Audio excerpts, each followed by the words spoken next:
오늘도 저희들이 이렇게 주님 앞에 나와 예배드릴 수 있는 것 주님의 십자가의 은혜입니다. 네, 2000년 전 예수 그리스도께서는 골고다 언덕에서 십자가에서 죽으시고 장사한 지 3일 만에 다시 부활하셨습니다. 네, 부활하신 예수님이 제자들에게 제일 먼저 하신 말씀이 무엇인지 아시는지요? 네, 부활하신 예수님이 제자들을 만나 평안하냐고, 너희가 평안하냐고 물어보셨습니다. 성경에 보면은 예수님이 무덤가에서 부활하신 후에 여인들을 향해 평안하냐고 물으십니다. 그리고 제자들을 향해, 12 제자들을 향해 너희가 평안하냐고 물으십니다. 똑같은 한국어 단어 평안이지만 원어를 보면 다릅니다. 네.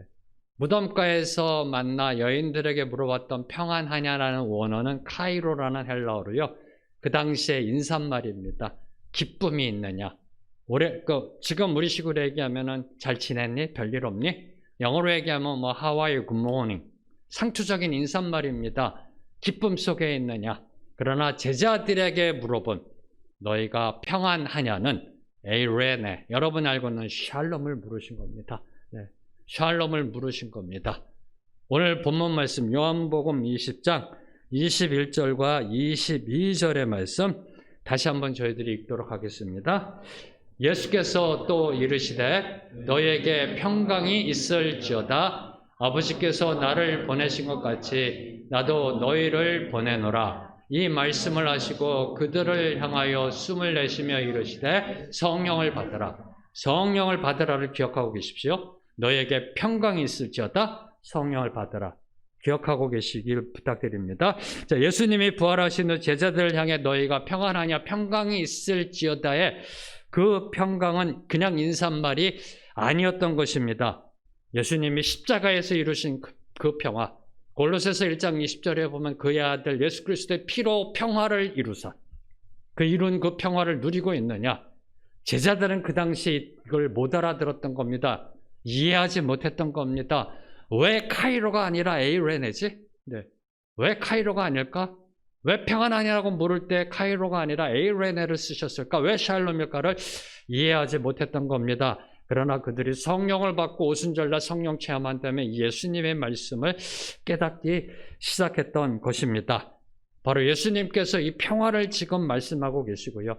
그리고 십자가에서 이루신 그 평화를 이루기 위해서 십자가를 지셨던 그 시대, 그 시대를 오늘날 역사학자들은 팍스 로마나라고 합니다. 들어보셨는지요? 팍스 로마나, 로마의 평화, 라틴어입니다. 팍스는 피스, 네. 로마의 평화. 지금의 역사학자들은 예수님 당시 그 시대를 로마의 평화의 시대라고 이야기합니다. 평화를 이야기하시고 평화를 세우기 위해 십자가에서 죽으신 그 예수 그리스도가 계시던 그 당시를 역사학자들은 팍스 로마나라고 합니다. 이 팍스 로마나는 역사학자들에 의하면 주전 27년부터요, 주후 180년까지의 기간을 의미한다라고 합니다. 이 기간은 로마 역사상 유례없는 태평성대를 누렸던 시기이기 때문입니다. 근데 엄밀히 보면은요, 이 팍스 로마나는 로마 제국의 지배 계급들에게는 평화였었습니다. 네, 태평성대였었습니다. 그러나 로마 식민지 국가들, 그 국민들에게는 폭력과 착취로 고통받던 제국주의의 체제였다는 겁니다. 그 중에 하나가 이스라엘이었던 거고요. 한마디로 역사학자들이 정의한 로마의 평화는 폭력과 착취로 유지되었던 가짜 평화라는 겁니다. 가짜 평화. 그래서 오늘날 역사학자들이요, 이 가짜 평화로 이루어진 것을 풍자하며 이야기할 때 팍스란 단어를 붙입니다. 팍스 아메리카나. 팍스란 단어가 진정한 평화가 아니라 가짜 평화를 이야기할 때 쓰여진 그런 대표적인 단어가 됐던 겁니다. 20세기 사회 심리학자였던 에리히 프롬, 네, 정신분석학자이고요. 그리고 20세기 이 사상에 있어서, 철학에 있어서 지대한 영향을 미쳤던 사람입니다. 저도 개인적으로 그분의 책 존재냐 소유냐, 이 책은 상당히 좋아하는데요. 물론 유대인인데 무신론자입니다. 네, 유대인이고 무신론자고요.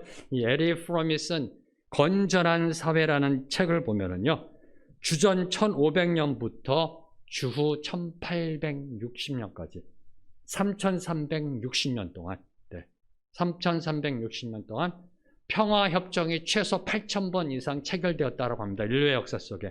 네. 그런데 평균 2년을 못 넘기고 전쟁이 재발하였다고 합니다. 3,360년 동안, 거의 3,400년 동안 인간 사회에 있어서는 평화협정을 최소 8,000번 이상 체결하였으나 2년을 못 넘기고 전쟁이 발발하였다고 기록하고 있습니다. 지난 세기 20세기만 보더라도요. 1938년 뮌헨 협정이 체결되었습니다. 뮌헨 그 평화협정이 1년 뒤에 2차 세계대전이 발발합니다. 1973년 베트남 평화협정이 체결됩니다. 그 결과는 남베트남의 멸망으로 이어졌음을 저희들이 알고 있습니다. 많은 사람들이 평화를 말합니다. 많은 사람들이 평화를 원합니다.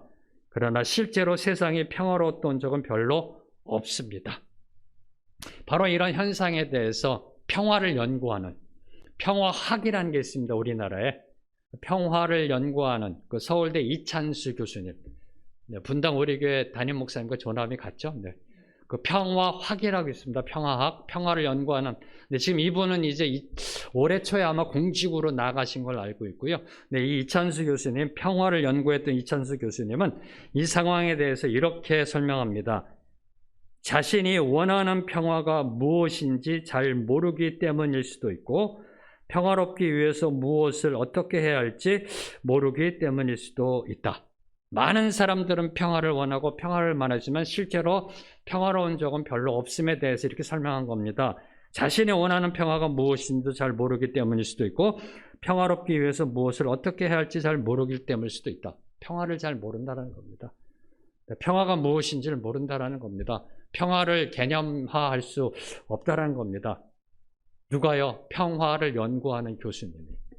평생 평화만을 연구하신 교수님이. 그리고 더 나아가 이찬수 교수님은 이렇게 말하고 있습니다. 평화는 분쟁과 갈등, 전쟁의 위험 속에서 그리고 적개심과 소외로 말미암은 고통 속에서 견지하는 전망적 사고이다. 전망적 사고이다. 다시 얘기합니다.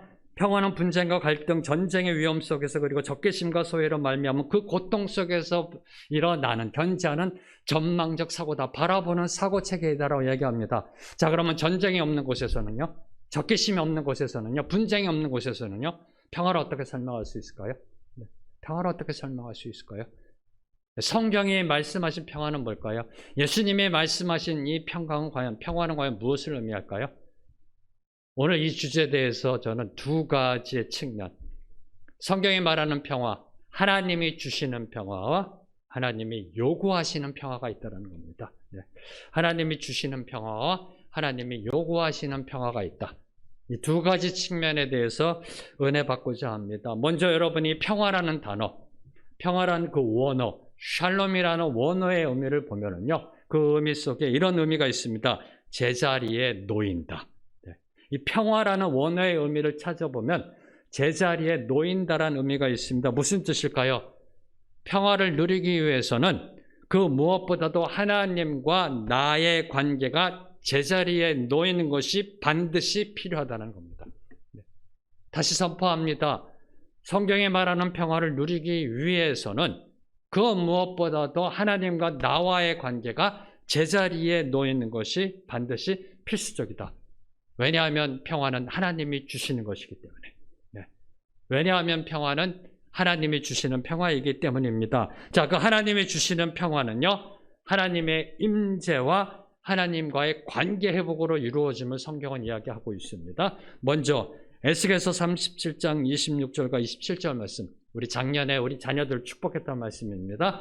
함께 고백합니다. 내가 그들과 화평의 언약을 세워서 영원한 언약이 되게 하고 또 그들을 견고하고 번성하게 하며 내 성소를 그 가운데 세워서 영원히 이르게 하리니. 잠시만요. 27절 읽기 전에 이 평화는 영원한 평화라고 이야기합니다.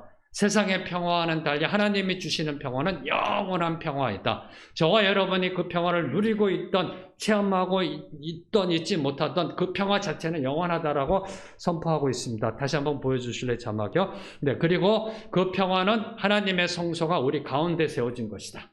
네, 27절 그리고 읽겠습니다. 시작. 내 처소가 그들 가운데 있을 것이며 나는 그들의 하나님이 되고 그들은 내 백성이 되리라. 그분의 처소가 우리들 가운데 있는 것이 바로 평화임을 이야기하고 있는 겁니다. 하나님이 약속하신 평화는 영원한 평화입니다. 여러분이 이것을 누리고 있던 누리고 있지 못하던 이거는 진리자 팩트입니다. 그분이 주시는 평화는 영원한 평화라는 겁니다. 일시적인 평화가 아니라는 겁니다. 네, 쇠하는 평화가 아니라는 겁니다. 영원한 평화이고요. 그 평화는 하나님이 그의 백성들을 떠나지 않으시고 그들 안에 성소와 처소를 영원토록 세워서 함께 하시는 것이다. 뭘 의미할까요? 평화는 임마누엘의 임재라는 겁니다. 평화는 하나님의 임재라는 겁니다. 평화는 임마누엘의 임재라는 겁니다. 하나님의 성소, 하나님의 성전이 우리 안에 세워집니다. 우리의 마음속에 세워집니다. 그래서 우리가 날마다 그 성소를 향해 예배 드릴 수 있는 삶, 예배 드릴 수 있는 삶, 이것이 바로 평화라는 겁니다. 그분께 예배 드리면 나아가는 삶, 이것이 바로 평화임을 이야기하고 있는 거고요. 그리고 하나님의 처소가 우리 가운데 세워져서, 그분의 처소가 우리 가운데 세워져서 그분이 우리를 다스리시고 주관하시는 삶을 사는 게 평화라는 겁니다. 누가요? 하나님이 우리의 인생의 주권자 되셔서 우리를 다스리는 삶이 평화라는 겁니다. 아직도 잘 이해가 안 되세요? 온 우주 만물을 창조하신 창조자, 절대 주권자, 만왕의 왕, 만주의 주, 한치의 오차도 없으신 분, 한치의 틀림도 없으신 분, 그분이 우리의 인생을 이끌어 가시는 게 평화라는 겁니다. 네. 좀 이해가 되세요, 이제? 네. 이게 하나님의 임재가 평화라는 겁니다. 하나님이 주시는 평화는 그분의 임재라는 겁니다. 그분의 성소가 임해서 우리가 그분께 예배드릴 수 있고요. 그리고 그분의 처소가 임해서 우리와 함께 사시면서 우리의 인생을 다스리시며 이끄시고 통치하시는 삶, 이것이 바로 평화임을 에스겔서에서 선포하고 있는 겁니다. 하나님께 예배드리고 하나님의 다스림 속에 있는 것이 진정한 평화이다. 그분의 임재 안에 거하는 것이 진정한 평화이다. 이 평화를 누리고 계시는지요? 이 평화를 지금 누리고 계시는지요? 네. 저와 여러분이 이 평화를 누리고 있느냐를 어떻게 알 수 있느냐? 죽음 앞에 서면 드러나게 되어 있습니다. 이 평화를 누리느냐 누리고 있지 못하느냐가 어디서 판가름 나느냐? 죽음 앞에 서면 이게 분명하게 드러납니다. 저와 여러분이 언젠간 마주서게 될 죽음 앞에 설 때 이 평화를 누리고 있느냐 누리지 못하느냐가 극명하게 드러날 겁니다. 이 의학적 통계에 의하면은요, 일반적으로 죽음을 앞둔 사람의 반응은 두 가지라고 합니다. 의학적으로 통계를 보면은 죽음을 앞둔 사람의 반응은 두 가지다. 하나는 몸부림과 또 하나는 평안함이다. 두 가지랍니다. 네. 몸부림과 평안함. 네. 죽지 않으려는 몸부림과 죽음을 향해 나아가는 평안함. 그래서 제가 이렇게 글을 본 거 보면은요, 어느 이렇게 죽은 환자의 그 병실을 보면은 벽에 손톱 자국. 네. 죽지 않으려고 이렇게. 네. 자기의 인생을 저주하면서 네. 죽지 않으려는 몸부림과 죽음을 향해 나아가는 평안함이 죽음 앞에 선 사람들의 두 가지의 반응이라고 합니다. 자, 여러분은 죽음 앞에 섰을 때 어떤 모습으로 나아가실런지요? 초대교회 보면은요, 초대교회 최초의 순교자 스데반 집사님, 돌에 맞아 순교하실 때 그때 상황을 사도행전은 이렇게 기록하고 있습니다. 공회에 앉은 사람들이 스데반을 주목하여 보니 그 얼굴이 천사의 얼굴같이 빛나더라. 언제요? 죽음 앞에서. 그리고 하늘에 계신 주를 바라보며 감격하였다라고 기록되어 있습니다. 네. 그럼 어떻게 무엇이 스데반 집사로 하여금 죽음을 앞둔 상황에서 감격하며요? 얼굴이 천사같이 빛날 수 있었을까요? 언제요? 죽음 앞에서. 언제요? 돌에 맞아 지금 죽어가는 상황 속에서. 암에 걸려서 죽는 게 아니라 돌에 맞아가면서, 표현이 좀 이해가 안 되세요? 짱돌 맞아가면서, 네. 터져가면서 피가 터지고요. 눈에 맞아서 아프고 통증이 오고요. 수많은 돌이 날아와 죽어가는 가운데서 어떻게 감격하며 천사의 얼굴을 할 수가 있었을까? 그 이유는 간단합니다. 그 죽음 가운데서도 함께 하시는 주님을 바라보았기 때문입니다. 네. 함께 하시는 주님을 바라보았기 때문에, 죽음 앞에서도 주님의 임재 안에 거하였기 때문에 평화로운 죽음으로 나아갈 수 있었던 겁니다. 바로 그 스데반 집사님의 순교의 자리에 있었던 사람이 한 사람 있습니다. 사도 바울입니다. 네. 사도 바울. 돌에 맞아 죽어가면서도 얼굴 하나 찡그리지 않고 천사의 얼굴을 하고 있었던 스데반을 바라보며 사도 바울은 과연 어떤 마음이 들었을까요? 네. 여러분이 만약에 사도 바울이라면 어떤 마음이 들었을까요? 네. 그리고 자기 자신을 향해 돌을 던지는 사람들을 향해 용서를 선포하고 있는 스데반 집사를 보면서 사도 바울은 과연 어떤 생각이 들었을까요? 여러분 같으면 어떤 생각이 들었을까요? 자막 자료 좀 보여주시기 바랍니다.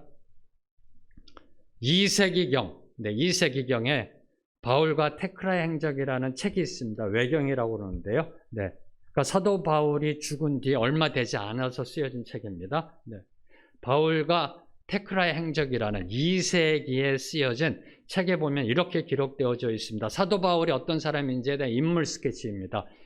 대머리와 흰 다리에, 네, 대머리고요. 그래서 여러분이 인터넷으로 사도 바울 이렇게 딱 치면 대머리가 주로 나옵니다.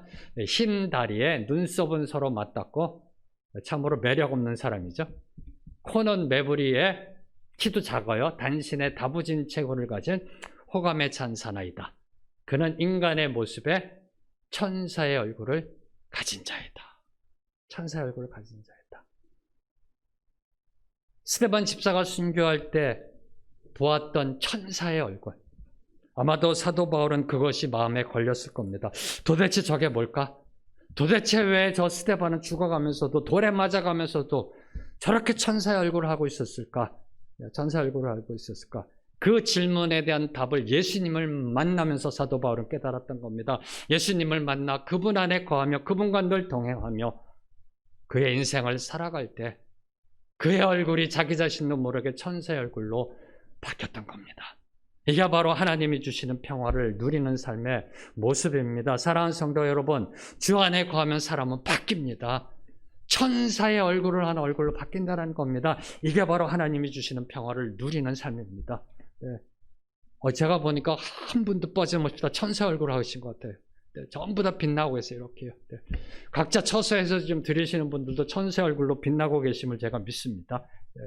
저도 빛나고 있습니다. 이렇게. 네. 네. 얼마나 감사한지요. 네. 천사의 얼굴을 하고 있다는 것, 이것은 바로 주님이 주신 평화를 누리고 있음을 선포하는 겁니다. 자, 그 다음으로 하나님이 주시는 평화는 바로 하나님과의 관계 회복이다. 하나님의 임재하심은요, 반드시 관계 회복으로 나아가게 되어 있습니다.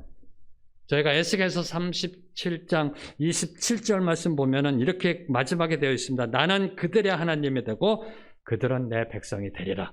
그죠? 나는 그들의 하나님이 되고 그들은 내 백성이 되리라. 성소가 세워지고요, 처소가 세워져서 그분이 임재하시면 관계 회복으로 나아간다는 겁니다. 그들의 하나님이 되고 그들은 내 백성이 되는 관계 회복으로 나아가게 된다는 겁니다. 자, 그럼 어떻게 해서 관계 회복이 일어날까요? 어떻게 해요? 자, 이사야서 53장 5절 말씀 함께 읽겠습니다. 시작. 그가 찔림은 우리의 허물 때문이요 그가 상함은 우리의 죄악 때문이라. 여기까지 기억하시고요. 또 그 다음에요. 그가 징계를 받음으로 우리는 평화를 누리고 그가 채찍에 맞음으로 우리는 나음을 받았도다. 여러분이 잘 알고 계시는 말씀입니다. 자주 들으신 말씀입니다. 이 이사야서 53장 5절 말씀이 구원이 무엇인지를 말하고 있는 말씀입니다. 제가 중간에 한번 끊었잖아요. 왜? 두 가지가 들어가 있기 때문에. 두 가지가. 네. 여러분이 이 두 가지를 올바로 이해하셔야 된다는 겁니다. 그래야 구원이 무엇인지를 이해하게 되고요. 그래야 평화가 무엇인지를 이해하게 된다는 겁니다. 자, 우선 먼저 선지자 이사야는 그리스도의 찔림과 상함은 우리의 허물과 죄악 때문이라고 얘기합니다. 네.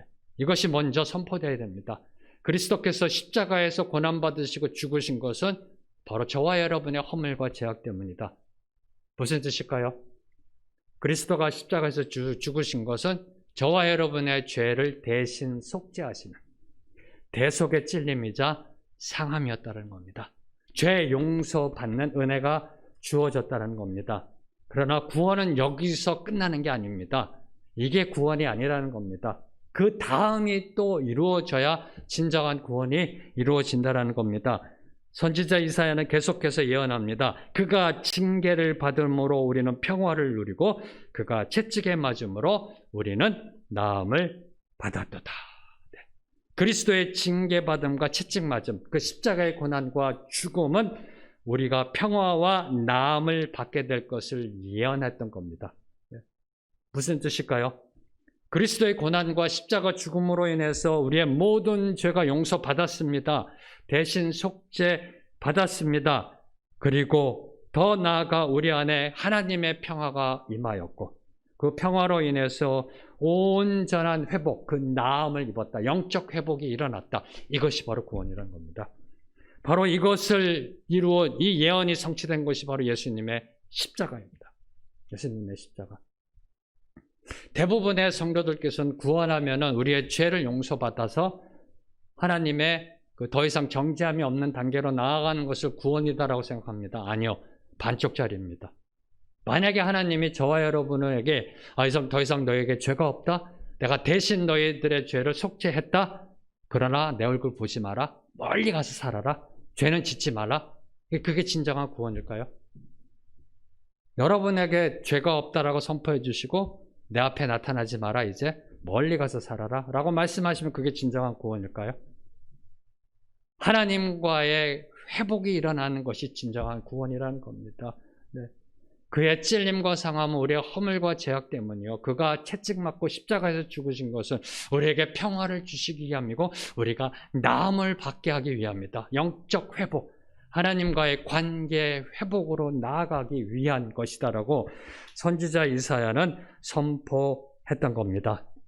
따라서 이 평화의 핵심은 하나님과의 관계 회복에 있음을 선포하고 있는 겁니다. 영적 회복.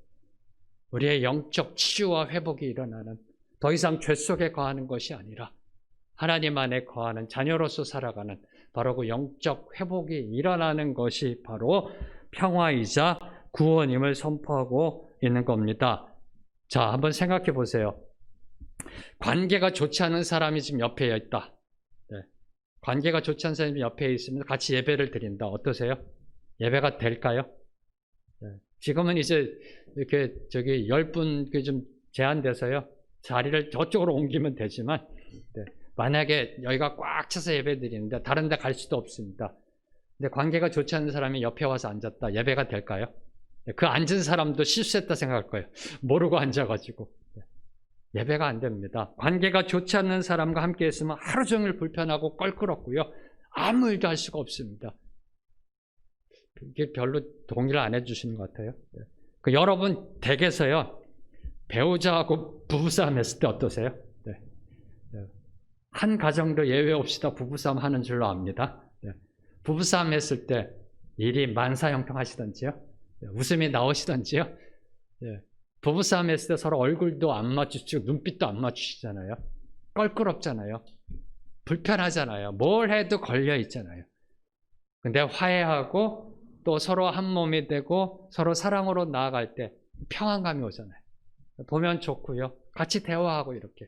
바로 이게 바로 평화라는 겁니다. 하나님의 관계도 마찬가지라는 겁니다. 관계 회복이 일어나야 된다는 겁니다. 죄로 인해서 하나님 앞에 나아갈 수 없었던 저와 여러분에게 그리스도의 십자가의 은혜로 영적 회복이 일어나는 겁니다. 어떤 거요? 더 이상 죄인이 아니라는 겁니다. 하나님의 자녀가 되었다는 겁니다. 바로 그것이 평화로 인해서 주어진 그것을 성경은 저와 여러분에게 선포하고 있는 겁니다. 그러면 하나님과의 온전한 관계 회복이 일어난 그 모습은 과연 어떤 모습일까요? 평화로 인해 나음받은 영적 회복이 일어난 관계는 어떤 관계일까요? 자, 로마서 8장 15절 말씀 함께 읽겠습니다. 시작. 너희는 다시 무서워하는 종의 영을 받지 아니하고 양자의 영을 받았으므로 우리가 아빠 아버지라고 부르짖느니라. 죄로 인해 하나님과 원수되었던 저와 여러분을 하나님이 입양하십니다. 예수 그리스도 대속의 은혜로 십자가의 은혜로 자녀 삼아 주십니다. 그리고 우리가 하나님을 아빠 아버지라 부를 수 있게 된 그 관계, 바로 이것이 영적 회복의 관계, 평화가 임한 관계, 나음을 받은 관계임을 성경은 선포하고 있는 겁니다. 이 시간에 한번 우리 하나님을 한번 불러봤으면 좋겠어요. 아빠, 아버지라고요. 아빠, 아버지. 아빠, 아버지. 이게 평화라는 겁니다. 이 관계를 누리시는지요? 왜 아빠냐? 아빠는 친밀함의 관계입니다. 아빠니까. 그래서 아빠니까 못할 소리가 없잖아요. 아빠니까 응석 부릴 수 있고, 아빠니까 짜증낼 수도 있고, 아빠니까 심술 부릴 수도 있는 거 아닌가요? 아빠니까 토라질 수도 있는 겁니다. 아빠니까. 그죠? 아빠니까. 마음에 안 들면은 그냥 내 마음대로 응석 부릴 수도 있는 거예요. 맨날 왜 나한테만, 우리 가정에게만 이렇게 어렵게 만드냐고, 왜 맨날 내 자녀들 저렇게 힘들게 만드냐고 하나님 앞에 대들 수도 있습니다. 그러시잖아요. 아빠니까. 어떨 때 정말 너무나 고통이 힘들면 하나님이 없다라고 선언하면서까지 막 하나님 앞에 대들잖아요. 아빠니까. 아빠니까. 그죠? 그분은 우리 아빠 되시니까. 우리의 마음, 우리가 생각하고 있는 걸 다 이야기하시는 아빠니까. 뭘 의미할까요? 아빠의 친밀한 관계는 내 속에 있는 모든 것을 쏟아내는 관계라는 겁니다. 그죠? 그분은 우리의 모든 걸 알고 계시잖아요. 쏟아낼 때 평강이 온다는 겁니다. 우리나라 말에도 그거 있잖아요. 담아두면 병된다고 그러잖아요. 마음에 담아두면 병된다. 아빠니까 다 쏟아낼 수 있는 겁니다. 쏟아낼 때 우리 안에 참된 평강이 임하는 겁니다. 그리고 이 아버지의 관계는 경외하는 관계입니다. 아빠는 친밀함의 관계고요. 아버지는 경외함의 관계, 두렵고 떨림으로 하나님을 예배하고 공경하며 섬기는 관계입니다. 아빠 관계의 그 버릇없음을 잡아주는 관계가 바로 이 아버지 관계입니다. 아빠 관계만 있으면 버릇없이 갑니다.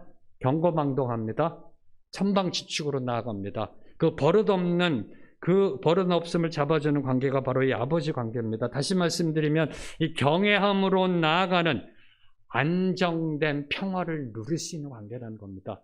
흔들리지 않는 깊은 평안함을 주는, 중심 잡힌 평안함을 주는, 바로 그 평안을 주는 것이 바로 이 아버지의 관계라는 겁니다. 그래서 그리스도의 은혜로 우리의 하나님과의 관계가 회복된 그 관계, 아빠, 아버지의 관계는 친밀함의 관계이자 경외함의 관계 속에 우리가 그분이 주시는 평화를 누릴 수 있는 겁니다. 이 평화를 누리고 계시는지요? 아빠, 아버지의 관계 속에 이 축복을 누리고 계시는지요? 예수 그리스도께서 십자가에서 이루신 이 평화를 누리고 계시는지요? 예수님께서는 이 평화를 누리기 위해서는 반드시 성령을 받아야 한다라고 말씀하셨습니다. 그래서 요한복음 20장 21절과 22절 읽을 때 제가 기억해 달라고 부탁드렸잖아요. 성령을 받으라, 기억해 달라고. 21절에 보면 예수님이 너희에게 평강이 있을지어다. 네. 언제요? 22절에 성령을 받으라. 성령을 받으라. 무슨 뜻일까요? 성령을 받을 때 평강이 임한다는 겁니다. 다시 말씀드려 평화는 성령을 받은 자 안에서 맺혀지는 열매라는 겁니다. 그래서 사도 바울께서는 갈라디아서 5장에 평화가 성령의 열매이다라고 선포하고 있는 겁니다. 자, 그러면 하나님이 요구하시는 평화는 뭔가요? 이제 저희들에게 주시는 하나님의 평화는 하나님의 임재였고요. 하나님과의 관계 회복이었습니다. 이게 평화입니다. 그러면 하나님이 우리에게 요구하시는 평화는 과연 무엇인가? 고린도 후서 5장 18절 말씀 함께 읽겠습니다. 시작.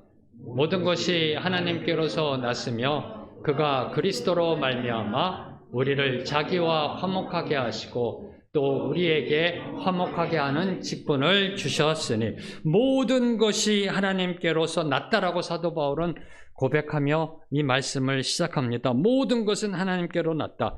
하나님은 아무 자격 없고 공로 없는 저와 여러분을 예수님의 십자가의 대속의 은혜로 자녀 삼아 주셨습니다. 그리고 하나님을 아빠 아버지라 부를 수 있는 그 축복을, 관계의 축복을 값없이 주셨습니다. 모든 은혜가 하나님으로부터 주어졌다라는 겁니다. 예수 그리스도를 대속제물로 삼으시어 우리와 하나님 사이에 있는 그 죄의 담, 원수의 담, 불화의 담을 품으신 분이 바로 하나님이시라는 겁니다. 모든 것이 하나님으로부터 났다.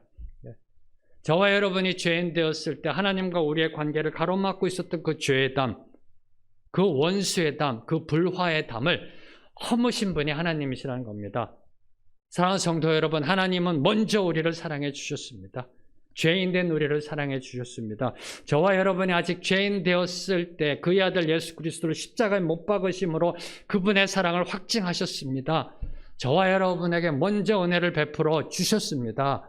그래서 저와 여러분이 하나님과 화목하게 될 수 있었던 것입니다. 믿으시는지요? 그럼 그 은혜 어떻게 갚으실런지요?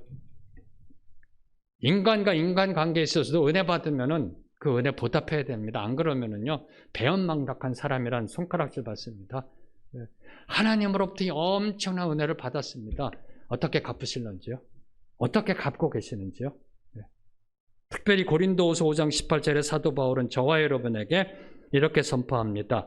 우리에게 화목하게 하는 직분을 주셨다. 화목하게 하는 직분을 주셨다. 바로 이 부분입니다. 어떻게 저와 여러분이 하나님의 은혜에 갚을 수 있을까? 하나님 우리에게 화목하게 하는 직분을 주셨다. 아니, 모든 그리스도인들에게 주어진 직분이라는 겁니다.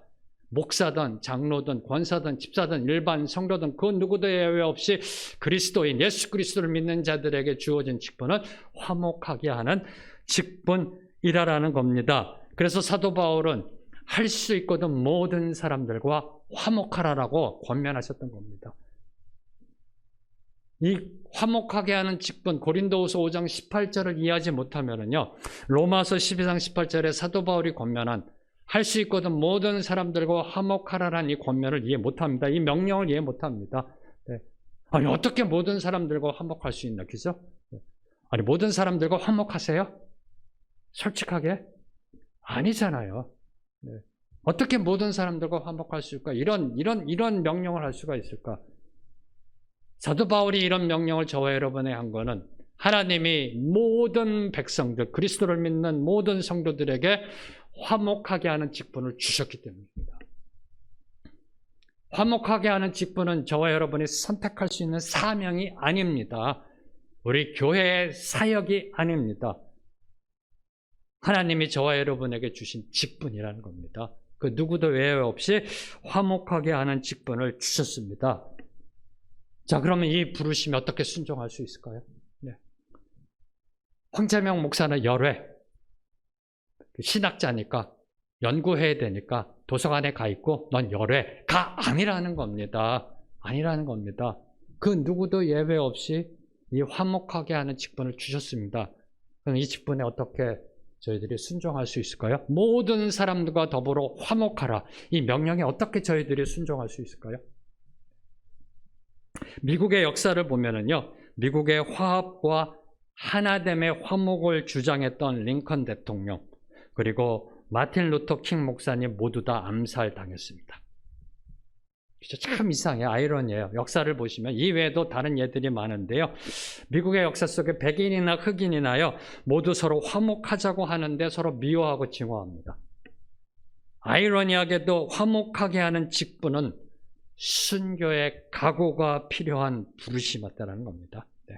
순교의 각오가 필요한 부르심이다. 그래서 예수님이 십자가에서 죽으신 겁니다. 화목을 이루기 위해서 예수님이 십자가에서 죽으신 겁니다. 하나님은 화목을 이루기 위해 이 평화를 선포하기 위해 죄값을 저와 여러분인 죄인들에게 돌리지 않으셨습니다.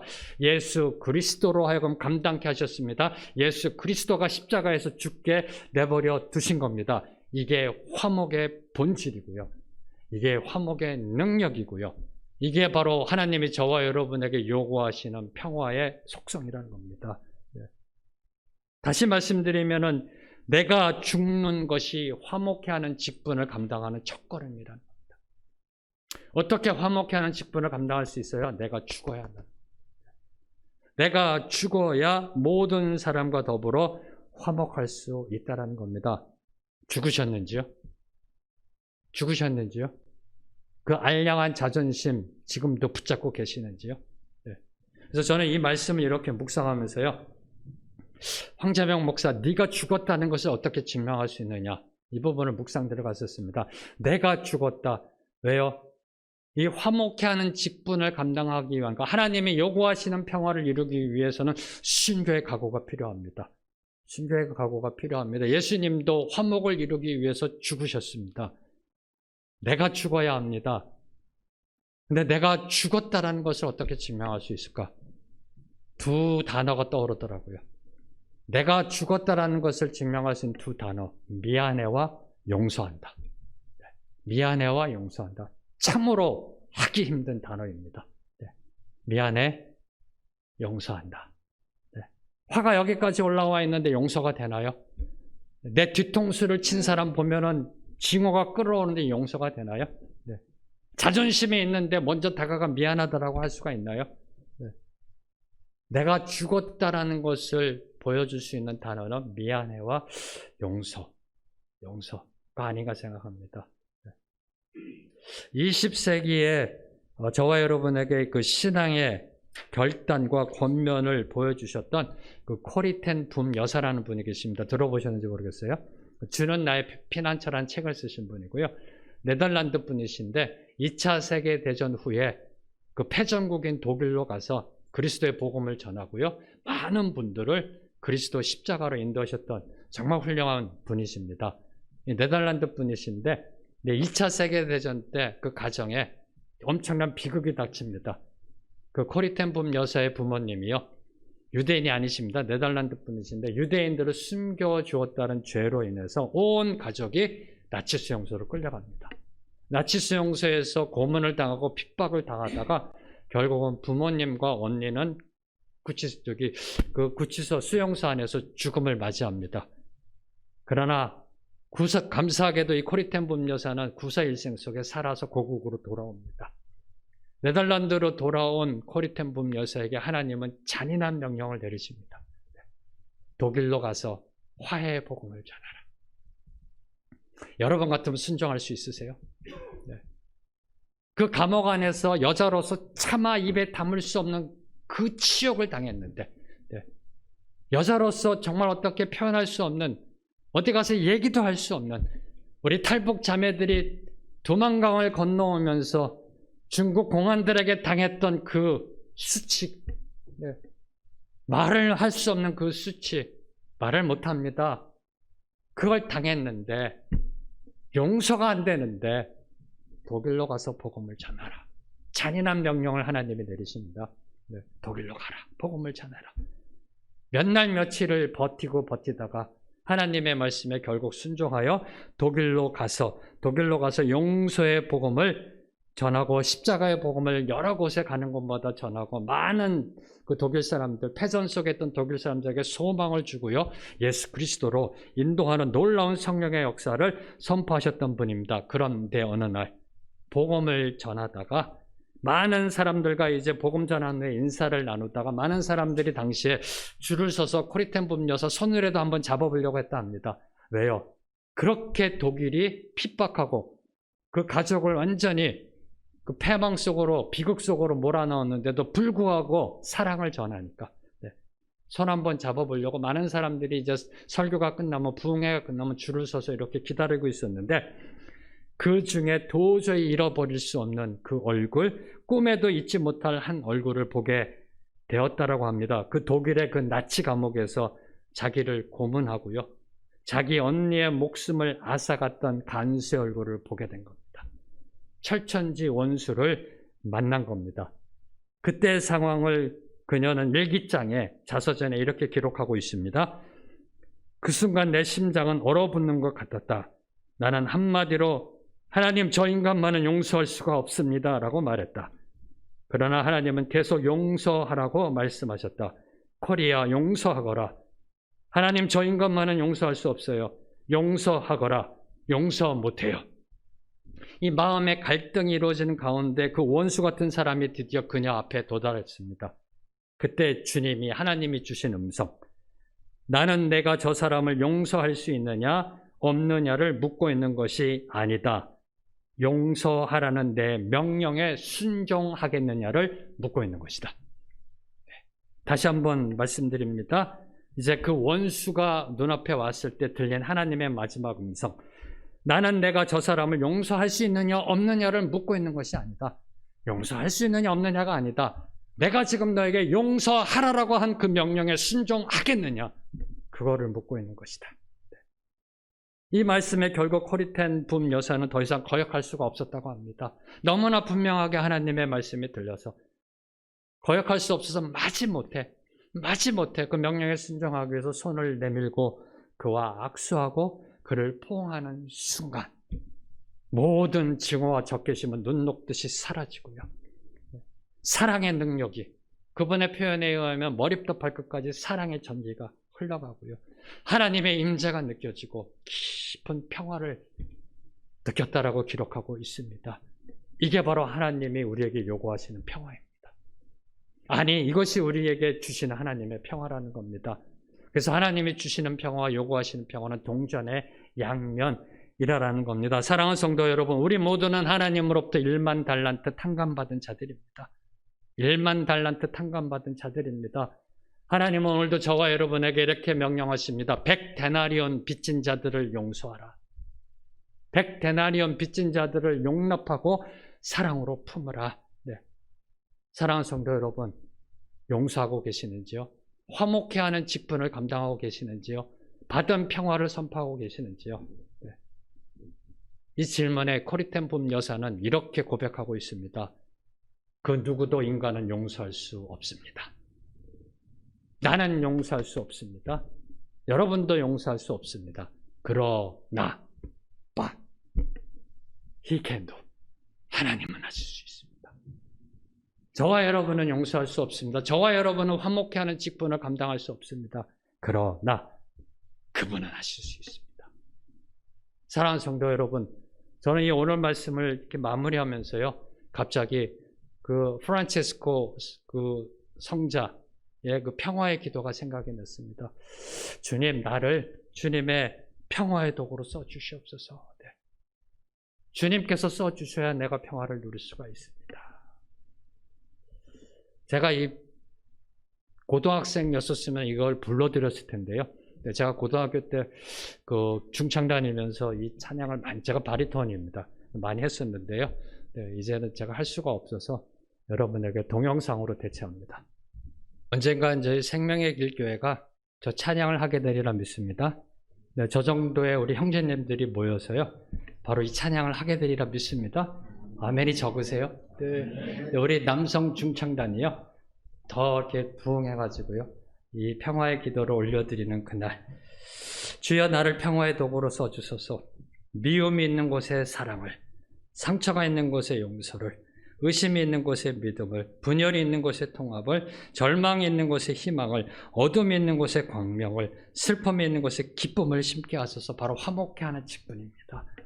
사랑하는 성도 여러분, 주님의 평화의 도구로 쓰임받고 계시는지요? 하나님이 요구하시는 평화를 선포함에 이르기 위해서는 먼저 하나님이 주시는 평화로 들어가야 합니다. 하나님이 주시는 평화가 어떤 건지 맛보아 알아야 그 평화를 우리가 선포하며 살아갈 수가 있는 겁니다. 그래서 이 시간에 한번 오늘 주신 말씀 붙잡고요, 그분이 주시는 평화 안으로 들어갑니다. 그분을 아빠 아버지라 부르며 그분이 주시는 평화로 들어갑니다.